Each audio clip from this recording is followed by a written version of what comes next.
that's being set up and developing, how do you think the more permanent Board of Trade will help and ensure China sticks to the purchasing agreement and provides better access for our U.S. producers? How do you see that playing out? Well, remember, the Chinese economy is a command economy. They have something that passes as a private sector, but it's really beholden to the government and the party. In the U.S., we try to have as much of a free market economy, capitalist economy as we can. And so those economies don't fit together very well. So the Board of Trade is a mechanism, a government-to-government mechanism, where we can engage on terms that are mutually acceptable with the Chinese. If they're going to have a managed economy, then they can manage importing from the U.S. Yes. We can identify those goods that we really think are important for us to sell to them, and we can identify goods that we're willing to buy from them as well. That is how America puts a manipulated economy on notice. Representative Randy Feenstra just dropped the ultimate ironclad receipts right on Trade Ambassador Greer's desk, turning a routine hearing into a scathing indictment. There is no room for diplomatic double talk here. The core issue is clear. Foreign nations are weaponizing tariffs and state intervention as political tools to choke out America's billion-dollar export industry. In this interrogation, Feenstra stands up for the livelihoods of American farmers, forcing Ambassador Greear to establish a red line against trade retaliation. Stay until the end, because from the direct ultimatum sent to Mexico to the moment Greear exposes Beijing's command economy, this is a masterclass in how to handle adversaries who refuse to play by free market rules. Hit subscribe now, because when foreign governments treat U.S. agriculture like a political punching bag, you need to see these receipts. Thank you, Chairman Smith, and thank you, Ranking Member Neal, for holding this hearing today. Ambassador Greear, I just want to applaud you. I want to say thank you for what you're doing for the American farmer. I represent one of the largest ag districts in the country. When it comes to Iowa, in my district, we lead in corn, soybeans, pork, eggs, biofuels, and there's a lot of trade that we've been doing in those capacities. When I talk to the farming community, they don't want a handout. They just want open markets, and that's why this is so, so important. I want to just talk a little bit about the pork producers. They're facing anti-dumping and countervailing duties cases that are more political in nature than purely economic. You've just come back from Mexico, where a lot of these issues are somewhat prevalent. Can you talk about what your office is doing to ensure U.S. pork producers are not caught up in the crossfire of retaliation? Yes, as you mentioned, I just came back from Mexico. I raised this specific issue. My sense is and again, there has been no retaliation thus far, which is very important to note. And I don't think we can have a deal with Mexico if we have retaliatory issues like that. I think the Mexicans understand. Feenstra doesn't waste time with cheap gotcha questions. He enters the raw data of Iowa's agricultural dominance into the record as a primary receipt. He identifies exactly how pork producers are being besieged by tariffs driven by political agendas rather than economic reality. The hammer he's wielding is the threat of Mexican retaliation.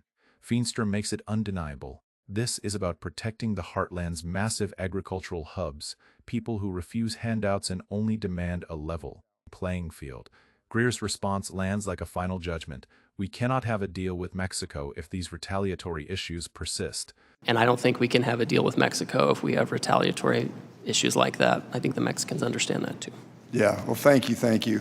And then our soybean producers, China is so important, and they are steadily purchasing their commitments, and I'm so grateful for that also. How do the U.S.-China Board of Trade that's being set up and developing, how do you think the more permanent Board of Trade will help and ensure China sticks to the purchasing agreement and provides better access for our U.S. producers? How do you see that playing out? Well, remember, the Chinese economy is a command economy. They have something that passes as a private sector, but it's really beholden to the government and the party. In the U.S., we try to have as much of a free market economy, capitalist economy as we can. And so those economies don't fit together very well. So the Board of Trade is a mechanism, a government-to-government mechanism, where we can engage on terms that are mutually acceptable with the Chinese. If they're going to have a managed economy, then they can manage importing from the U.S. Yes. We can identify those goods that we really think are important for us to sell to them, and we can identify goods that we're willing to buy from them as well, mostly in non-sensitive sectors. There's a lot of non-sensitive, mutually beneficial trade we can do with the Chinese, but it has to have some predictability to it. This is how you neutralize a bully, by exposing that foreign trade partners are being forced to answer for their own protectionist schemes. Watch how Greear flips the script. as the focus shifts from Mexico's political games to Beijing's economic structure.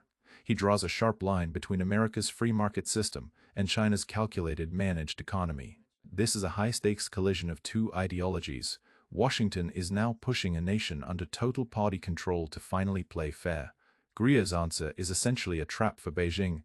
If they insist on a managed economy, then they can manage to keep their promises and import from the U.S., moving past the usual diplomatic jargon. Greer strips away the veil to reveal the brutal truth of doing business with a command economy. I'd love to open more markets there and continue to see them buy our goods. Ambassador Greer, India remains probably one of the most restrictive markets when it comes to agriculture, and I'm excited to see the progress that the two parties are working with a U.S.-India trade agreement, trade framework. When I look at my state, the country, we do a lot with distillers grain called DDGs. We do a lot with soybean meal. This could be a great opportunity for export markets and even ethanol into India. Can you talk about where we're at and what we can do to encourage India in having more of our ag products being represented over there? Yes, so you'll know that we have a joint framework agreement with India that we signed that sets out the general terms of our agreement. The Indian trade negotiators are in town this week, so we've been talking this week about these issues, including about these specific commodities you talked about, DDGs, et cetera. India is a tough nut to crack. They've protected their agricultural markets for a very long time. As part of this deal, they're going to want to protect a lot of that still. There are things, though, where I think we can find mutual agreement. DDGs is a good example of this. Yep, good. And then finally, I just want to talk about ethanol. We have a great opportunity, domestic fuel for the U.S. and then abroad, and we see more and more countries around the world using ethanol. Do you see any opportunity for other countries? We did a great job with UK in having U.S. ethanol being exported there. Do you see other opportunities that we can export more ethanol to other countries like Asia and so forth? Sure. We do have a variety of countries that have agreed to reduce their tariffs on ethanol for U.S. imports. You mentioned the UK agreement where we opened up a billion-liter market. We're talking to the Brazilians about this as well. The trade relationship is a little more fraught right now, but we're talking to them about ethanol. I think there are things we can do mutually with the Brazilians to reopen that market. Yep. So there's a lot going on, a lot we've achieved, but there's more to do. Yep. Well, Ambassador, thank you for answering my questions, and thank you for all that you're doing. But Feenstra isn't done. He brings out his next leverage point, India's closed markets and the fracturing trade relationship with Brazil. When foreign governments shield their agriculture for decades and cling to unfair advantages, the mask of free trade shatters. This is exactly what compels powerful lawmakers to step up and smash those barriers. This isn't about subsidies. It's about the fact that open markets are the ultimate disinfectant. When Greer calls India a tough nut to crack, he is reasserting the rule of law against a protectionist mindset that treats trade as a one-way street. The principle is simple. Accountability dies in the shadows of murky tariffs created behind closed doors. Whether it's pork in Mexico, soybeans in China, or ethanol in Brazil, Washington is now fighting to tear down these walls, rescue domestic farmers, and silence the political noise. What do you think? Drop a comment below. Should foreign powers be allowed to arbitrarily slap retaliatory taxes on U.S. producers? Does Ambassador Greer's performance give you confidence in a fair trade system?